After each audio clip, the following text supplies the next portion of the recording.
النهارده راجل بتتعالى على الانديه، حاسس ان مناخيرك فوق الانديه. لا، كل الانديه دي كلها زي بعض. وانا قلت قبل كده نادي السكه الحديد اقدم من الاهلي والزمالك، نادي الترام اقدم من الاهلي والزمالك. انا ما عادش عندي التراس خلاص، بالنسبه لي بخ وبح خلص. ولن يسمح بالتراس يسافر ماتش الزمالك النجم الساحلي.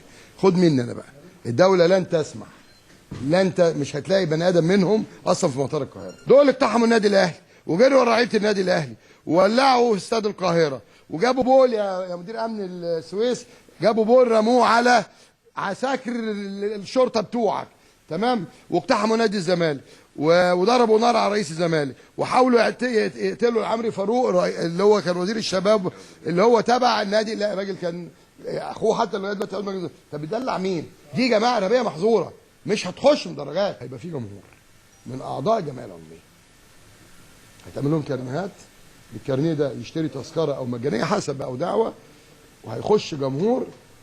ده مش راي لجنه مسابقات، ده لجنه انديه اللي هي معينه رئيس لجنه مسابقات في الاجتماع بتاع اول امبارح مع السيد وزير الداخليه الراجل مشكورا، واتفقنا على هذا التصور ان اعضاء الجمعيه العموميه هم اللي هيخشوا المطوشه كمرحله اولى. الجمعيه العاديه احنا عارفينهم والاهلي عارفهم، خلاص. هنسمح مثلا ب 500 واحد الاول، اللي هو الجمهور العادي المؤدب المحترم اللي بيخش يشجع، اللي صنع مجد الاهلي وصنع مجد الزمالك، بعيد على البلطجيه دول. في اجتماع مع رئيس الوزراء ايا كان اسمه، احنا مالناش دعوه بالاسماء واختلاف وجهات النظر.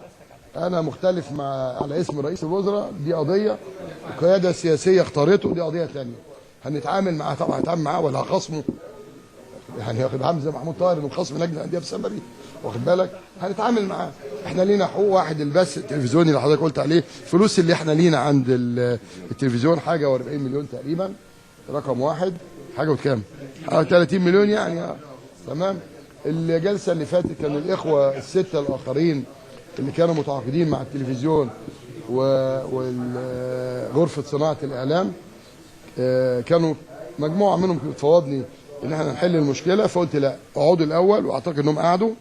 قلت لهم اتفقوا على قرار، نعمل جلسه مع الاخ محمد كامل اللي هو اللي متعاقد معاه في 14، يبقى فاضل 4 14 يبقى فاضل 4.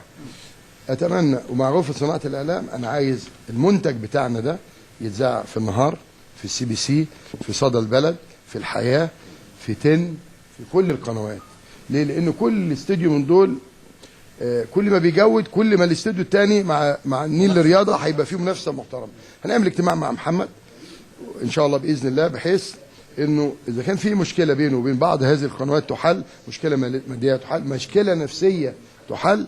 في النهايه المنتج بتاعنا ده ما يذاعش في النيل للرياضه بس، لانه حتى احنا بنقول الاحتكار، ده محتكر الحديد، ده محتكر. انت لما بتيجي تحتكر سلع معينه ما بتجودش فيها. فالنهارده النيل للرياضه خلاص يبقى انا واخدها وبعدين واخدها مجانا. لا، قصه مجانا دي مش هتحصل خلاص. حضرتك بتقول لي الاشاره دي اللي بتديها لي دي ثمنها كام، وحضرتك بتشتري زي كل الناس، لكن انا هديك مجانا في الارض فقط. انت من حق حضرتك تاخد ارضي مجانا، انما حضرتك تاخد ارضي وفضائي ومش عايز تدفع الفلوس اللي عليك، لا، الكلام ده مش هيمشي. لان الدوله المفروض بتشجع الانديه، ما تبقاش معرقله للانديه. في وفد هيروح يقابل وزير الشباب والرياضه علشان اشهار رابطه الانديه دينا، اشهار رخصه مؤقته، كويس؟ حتى هتصدر هذه الرخصه، هتصدر قريب جدا ان شاء الله باذن الله. وبرضه ان شاء الله ربنا يوفق، يكون جدت فيه الثقه. وانا عارف ان هو شخصيه محترمه، المهندس خالد عزيز شغال وشخصيه محترمه، وكلنا بندعم وجوده ان شاء الله. لكن الحاج عامر حسين هو رئيس لجنه المسابقات، يتبع لجنه الانديه، هي اللي بتعينه، هي اللي بتعين اعضاء اللجنه. بقول تاني، اذا كان عنده تصور معين يقول مقترحاته للجنه، واللجنه تقول له لا ده صح، وده مع احترام لكفاءته طبعا.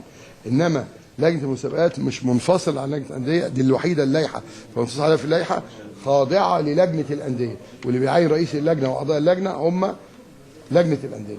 فانا طبعا بقول الحاج عامر النهارده استدعيناه عشان له تصور، وبعدين اي تاجيل يعمله في الدوري ما يقولوش لوحده، انا مع احترامي الشديد، ولا يعرضوا على الاتحاد. الاتحاد ليس له اي صفه، ده فيه تنسيق بيبقى بين الامن واتحاد الكوره ولجنه الانديه، والكلمه الاخيره لجنه الانديه لقصه المسابقات بالظبط. لكن اللي بتدير المسابقه هي لجنه الانديه، اللي بتعين رئيس اللجنه هي لجنه الانديه. هفرح المصريين والاماراتيين وبقيه الدول العربيه، يعمل ماتش في السعوديه او ماتش في الكويت.